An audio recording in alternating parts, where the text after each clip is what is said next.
जी।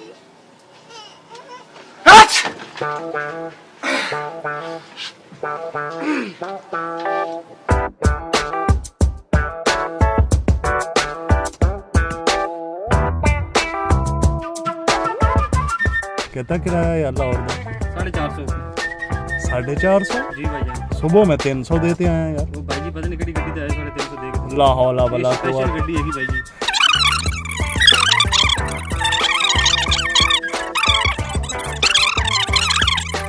भाई 300 रुपया लेना ठीक है, नहीं तो कोई नहीं आएगा। क्यों थल्ले उतर जाइए यार।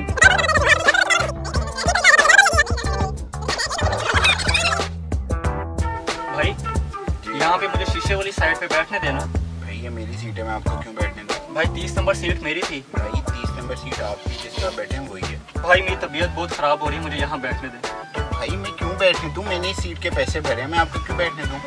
भाई मुझे उल्टी भाई अच्छा ठीक है, लेकिन कोई बात नहीं, आप जो बैठे इधर कुछ नहीं होने लगा। भाई अच्छा यार आसरा करो, तुम बैठ जाओ इधर। यार पत्तों की लांगा है आपा मेरा ख्याल हाल तेरे नाले पहुंचे ने पाया नाला टापा है। हेलो उस्ताद जी थोड़ा तेज तोड़ लो इनू की ਤੁਸੀਂ ਖੋਤਾ ਰੇੜੀ ਬਣਾਈ ਹੋਈ ਹੈ।